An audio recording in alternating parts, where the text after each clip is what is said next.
Okay. Okay, let's do something fun here, like a dessert here, or breakfast, by the way. Sourdough waffles. This is a really good recipe. I really like this. Let's say that, we're living a busy, active lifestyle. Either we're traveling or maybe it's hot. We just don't feel like baking that week. But, we want to feed our starter every week to keep it fresh. So when we come back, that we're basically ready to like basically feed our starter, keep it active and keep going. Or let's just say, hey, you know what? I don't feel like baking. I changed my mind. I fed my starter. What do I do with this? So we got some nice, happy, healthy, active starter. It's nice and bubbly. Looks good, smooth. So what we can do is we can make sourdough waffles with this. And a very simple recipe, which we're going to show you is, we're going to take roughly 2 cups, 250 milligrams of active sourdough starter, or you could even use sourdough discards. It doesn't really matter. We're going to take 500 milligrams, roughly 2 cups, maybe just over, of buttermilk. And if you don't have buttermilk, basically you substitute, say for every cup of milk, you add in about 1 tablespoon of white vinegar. And what that does is it creates butter.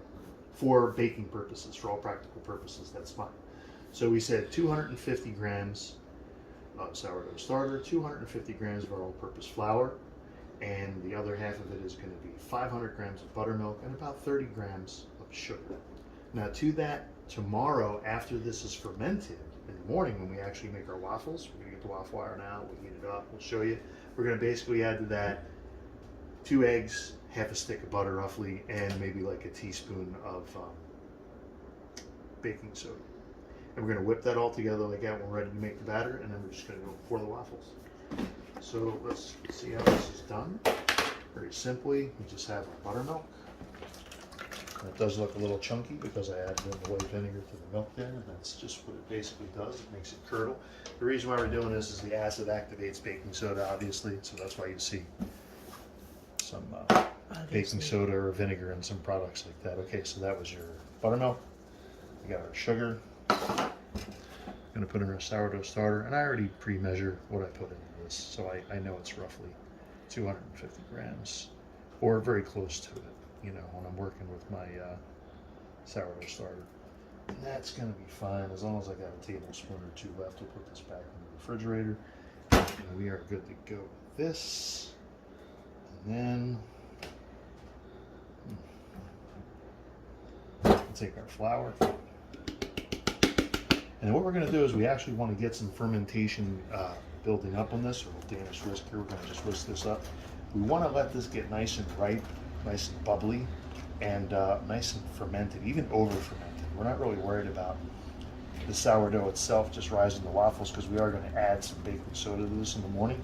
So we're going to let this sit out for about 12 hours. And it doesn't have to be exact. It can be a little less, but you can also go more. Like say, what happens if it's like, I'm not ready to make the waffles yet? The same thing with holdover. You can just take that after about 12 hours. You just stick this in the fridge until we're ready to add the eggs, until we're ready to actually make the waffles here. If it's only going to be a few hours later, no big deal. Or even if you just let it sit out for an extra few hours, it doesn't matter if it over ferments there a little bit, even up to 16 hours, not a problem. I'm making this up ahead of time right now. It's about 8:30 at night almost. So after 8:30 in the morning sometime, I'm either going to decide what I'm going to do, if I'm going to put this in the fridge, or if we're going to make waffles for breakfast, or if we're going to have them a few hours later for lunch.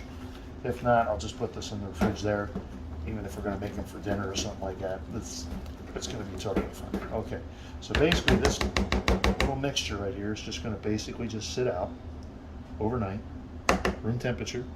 This is why we're also not putting the eggs in here right now or anything like that. We don't have to worry about anything perishable. We're just going to put it on it, and that's it. We'll come back in about 12 hours, and this is going to be bubbly and ready to go, and we're going to make our waffles. All right. All right, we're back with our sourdough waffles. First, let's talk about this Krups with a K 4-slice Belgian waffle maker. I really like this Belgian waffle maker for several reasons. I've had Belgian waffle makers in the past, the round kind, and you kind of cook it like on one side first, and you have to flip it to finish it. You don't have to do this with this. It's like one step and it's done.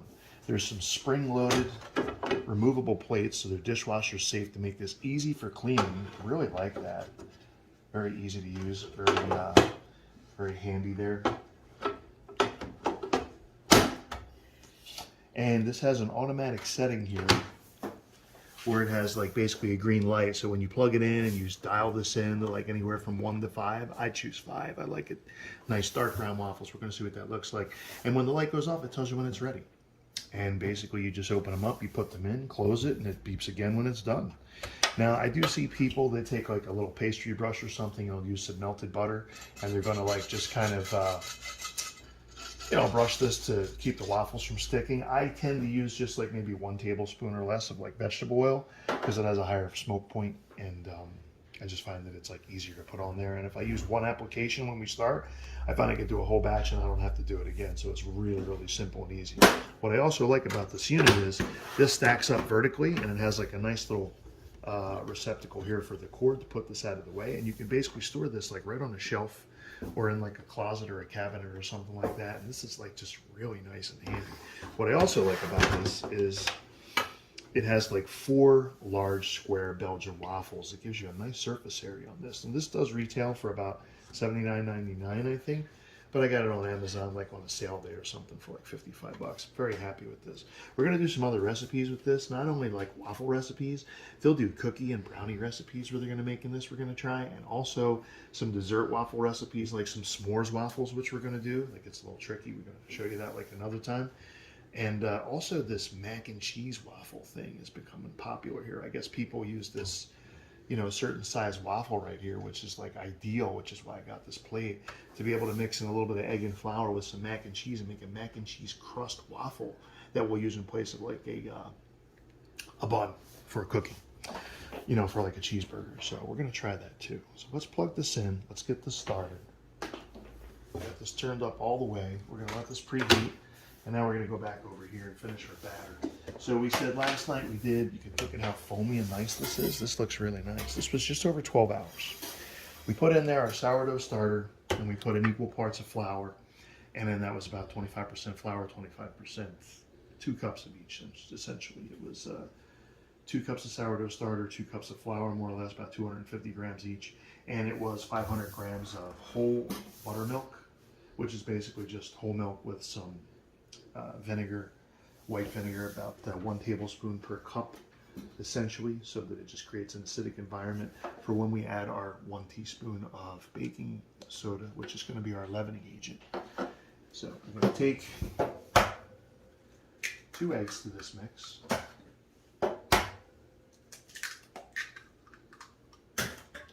We have some melted or at least softened butter.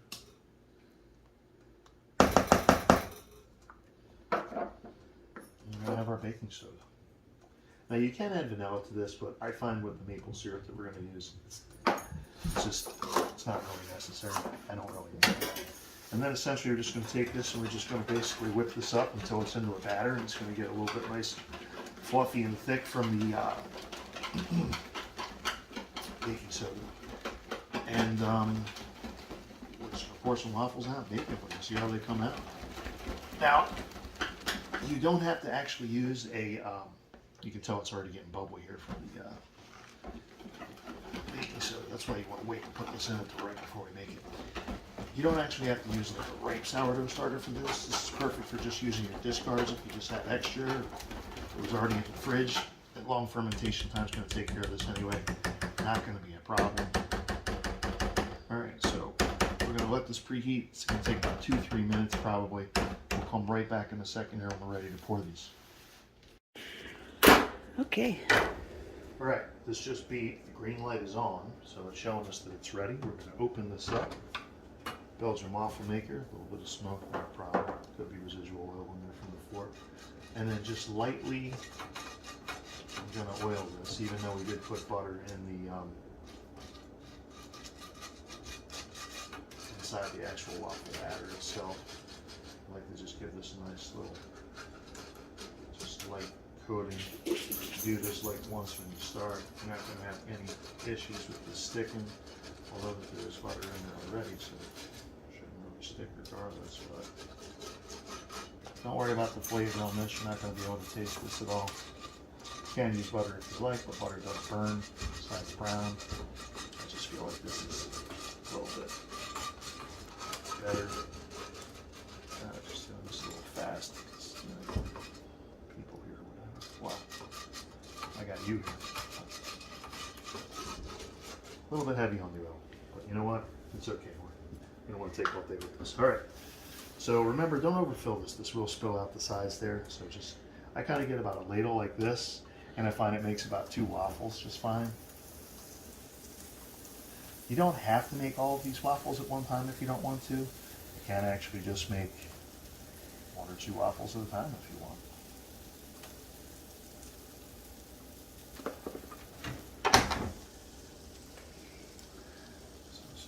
Beeps, which will not take very long, even on the highest setting here, maybe 2 minutes. We'll just show you what that sounds like and what it looks like. And when I get near the end, I can just scrape in the rest of this batter. This batter with these size waffles, I've made like 14 to 16 waffles out of this before, so it makes a good batch. And these freeze very well. If you want to choose to use one of the later settings because you're going to freeze them and reheat them, you can. But I find even at the highest setting, I just microwave them for 30 seconds to a minute, soften them up, put them in the toaster for like maybe a minute, minute and a half. They're nice and fresh and crispy, and it's like they're perfect for when you reheat these again.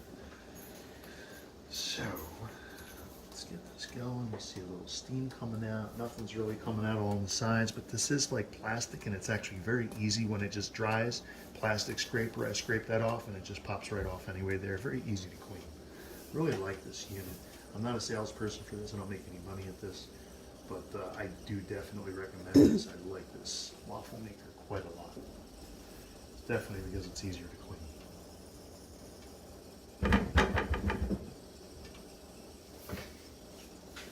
We do also buy real maple syrup in quantity because, yeah, we're just that sick.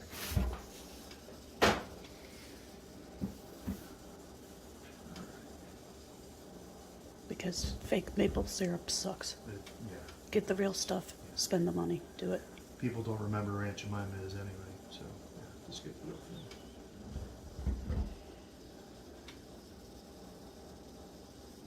All right, this smells good. It does.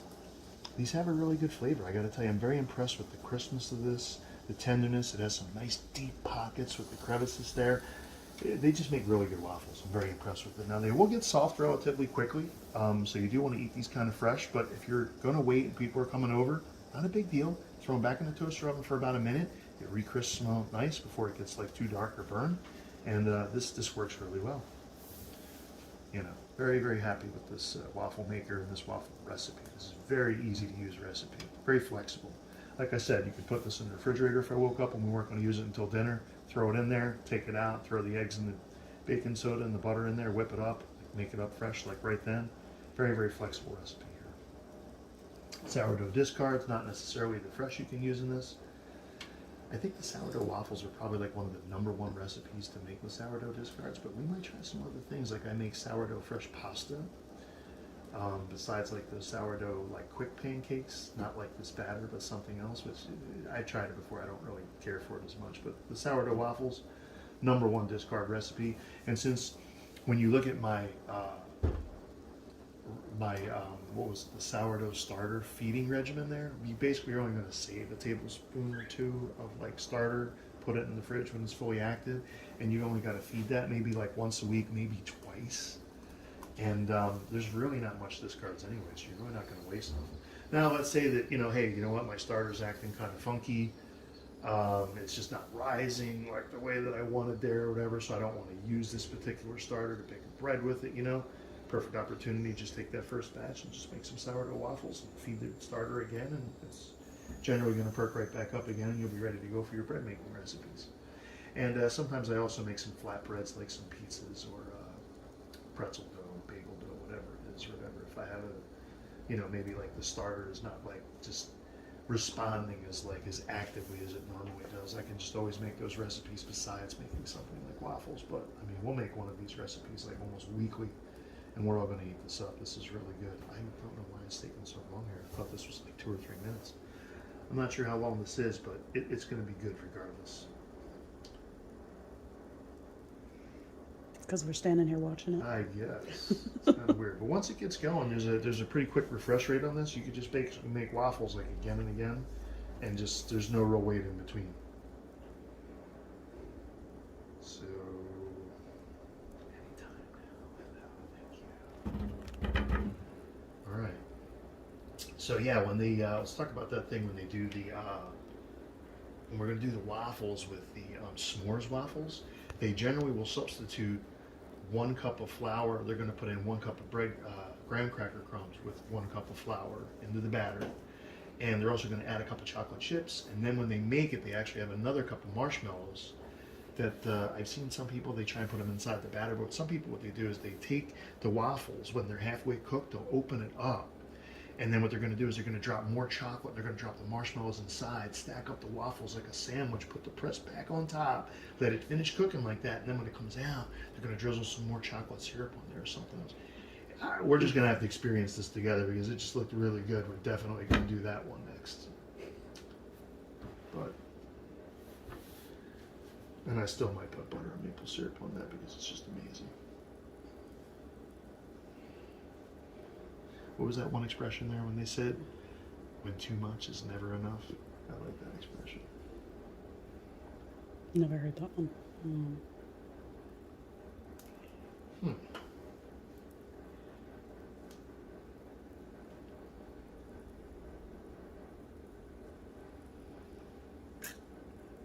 Okay, I guess the first batch just takes a little bit longer sometimes.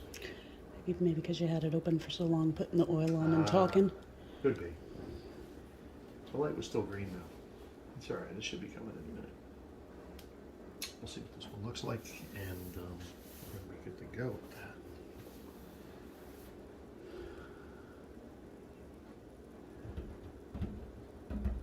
Anyway, it gives our viewers an actual time of how long this takes to get the first batch going here, which is this just does seem unusually long. I don't know why.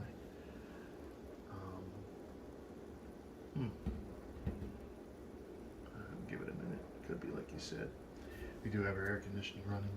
I did have the plate open here while I was talking.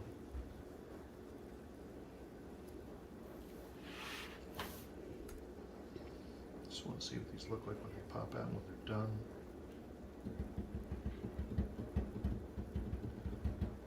It is on the highest setting, so they are going to have a nice golden dark brown color. Nice and crispy. It's really, really good. Matter of fact, plate here, since we got time, I guess we might as well actually get these bad boys open here and actually hear how crispy, and take a look at the texture and the flakiness and all of it. Yep, everything's ready to go.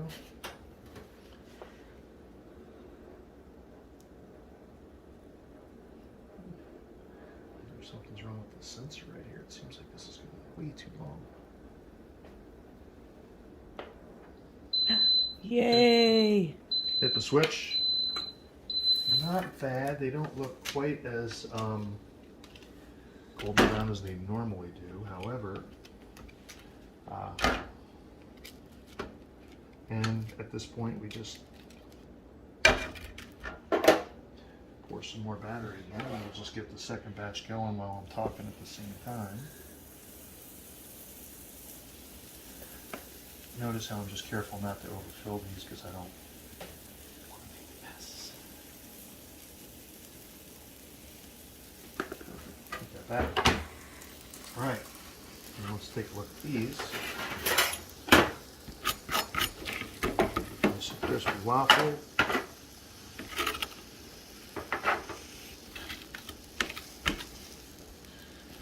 Better get home, just to be sure. Good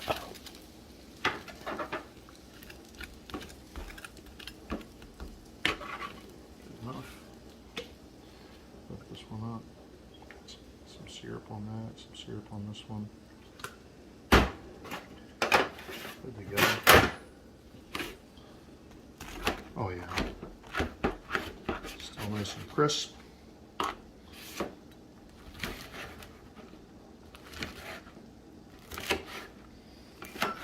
Soaking up the butter there, soaking up the syrup nicely.